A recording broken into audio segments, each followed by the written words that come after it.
Preface. How do you define being a rebel? And what if the deepest act of rebellion isn't against the world, but against everything that taught you not to be who you really are? Not owned, outsourced, or waiting for permission, but whole, self-directed, and unmistakably yours. You could call me a rebel. I don't really listen to anyone. I listen to my psychic mom from time to time, but even that is debatable. There is a small handful of people on social media who provide good information whom I give credence to sometimes. I definitely do not listen to anyone positioning themselves as knowing it all, who charge for ascension techniques, who charge high prices for psychic readings, or to any so-called gurus. You can keep your golden thrones, your secret handshakes, and your 7 easy payments for enlightenment. I'll pass, thanks. I didn't listen in school, and I don't listen to schools of thought, particularly when it comes to spirituality. I have reasons for this, and I'll share them as we go on. I don't attend spirituality classes and have not taken a course in ascension or manifesting, unless, of course, you count the time my mother enrolled me in Shelley Dumas's spirituality class in her basement in Syosset, New York. But I was 12. Do I have the benefit of being born to 2 incredible truth-seeking parents? Why, yes, I do. They were on a trajectory of learning which I benefited from.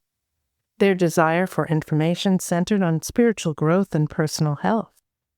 Through trial and error, they came to look to the teachings of Edgar Cayce, Paramahansa Yogananda, the mystery schools revealed by Astara, Masters of the Far East by Spalding, and many pertinent others as the basis of their blossoming spiritual understanding. My parents had no limits on their quest to understand the spiritual universe and our parts in it. The exception to this was anything fake or a deliberate ploy for money, anything unnecessarily mysterious, or which had at its basis ego. There was their story of one well-known spirit guru and his channeler whose cult has continued to multiply to this day, whose amazing information would be bestowed upon you once you forked over thousands of dollars. This was back in the 70s. The initial session was so rife with mind control programming that people were pulling out their checkbooks before sessions end. Except, of course, for my parents, who sniffed the sort of stuff out like suspicious bloodhounds. There were psychic fairs, yoga camps, spiritual camps like Silver Bell and Lilydale, and visits with every psychic within a 1,500-mile radius of our home on Long Island. This foray into the supernatural taught me the immense value of discernment and of keeping your mind open, because the highest, most trustworthy info came from the most unlikely sources. A brilliant psychic named Irwin, for instance, whose skill at pulling out brilliant tidbits from the ethers was matched only by his very unpsychic family's gluttonous attachment to my mom's cooking. When Irwin first saw the Twin Towers being built some 28 years before their demise, he stuck out 2 fingers and lowered them with a whistle. "Down they come," he said, mimicking their eventual fall. The psychic adventures taught me the difference between light and dark. As young children, my brother and I knew who was working in the dark and who was in the light. Emily, for one, a powerful psychic who excelled at giving bad news, who ranked high on our "we don't like her" list. We may not have always been able to put the reason into words, but we knew who to trust. We didn't trust the dark ones, or actually anybody, except our own mom. For her powers were formidable, helping hundreds, if not thousands, of people find loved ones, connect with the departed, get married, or become pregnant. Of course, her powers were mysteriously off when it came to us. "Lainey, I see you becoming a biochemist," she said as I ran off to study drama at NYU. Well, maybe she didn't say that exactly, but you get the picture. My parents questioned everything, as I do, and I question even their philosophies. I question the masters not because their wisdom is faulty, but because the needs and understanding of humanity is evolving, while our ability to assimilate and utilize information declines. We on this planet are going in many trajectories at once. Dangers are magnifying. We are in the midst of an all-out war between light and dark, a war some may not even be aware we are in. Know it or not, we are engaged in the fight of our lives. At this point, some might suggest I calm down or perhaps read a little Thoreau by the lake and contemplate peace. Instead, I resonate more with what other great teachers warned us about. Casey spoke of a sleeping humanity. Tesla knew the universe was vibration and frequency, and that most people were being manipulated by forces they couldn't see. Yogananda spoke to the necessity of soul realization. Dolores Cannon mapped out the hypnotic layers of soul programming, while David Icke exposed how tightly the illusion is managed. This book is not to spread fear. The more you know, the better actions you can take. The more you heal your inner and outer worlds, the further you will go in helping to win this war.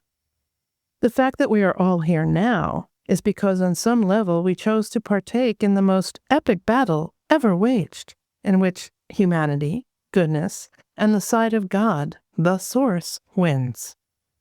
Everything I have relayed in this book, all techniques, fixes, shortcuts, wisdoms, and truths, come from direct experience. I take no one's word as law, and neither should you. If Alex Collier were here, he might utter something about the Andromedans watching closely and remind you that sovereignty begins with asking better questions.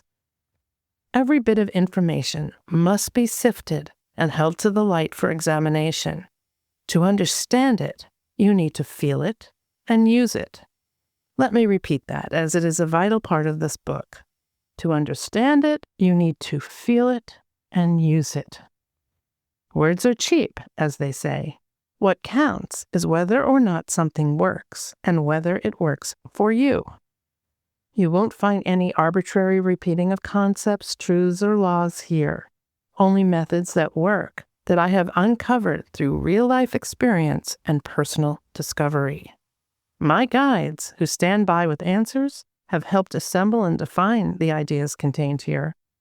They are also the ones who urged me to write this book. A few months prior to writing this, they made it clear I was to release a book clarifying spiritual concepts and to help people transform into their highest best selves. The time had come, and I was to deliver this book in a clear, easy-to-follow, no-nonsense way. Wait, I said, how on earth am I supposed to do this? In what, a couple of months, you say? My previous writings had taken far longer to complete. Some took years. My guide said not to worry, and sure enough, it came together in the time frame they stipulated. Sometimes my beautiful guides provide a straight downpour of information. I can get this to occur by asking a question, then walking around the lake near my home with my dog and recorder. Words fly out as I dictate the answer.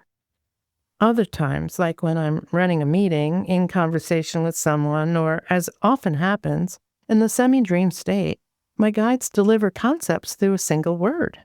If this happens when I'm sleeping, I will bolt upright in bed and write it down.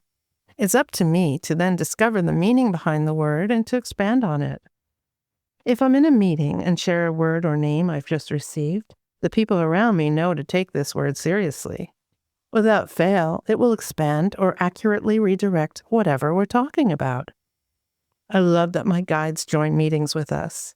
They know I love language, and so this is sometimes a fun game that we play, as a completely unthought-of word pops into my head at exactly the right time, or an answer to this or that problem. It is always perfect. You would recognize the names of some of these guides, but they prefer not to be named, and instead call themselves the collective. The Arcturians also prefer not to use individual names. The reason for this have to do with humility, and because they are part of a unity consciousness. Ego requires names. Delivering profound information that helps humanity does not. In the next chapter, we look at what ascension really means, and why understanding it is the fastest way to lose your ground. Thank you for listening.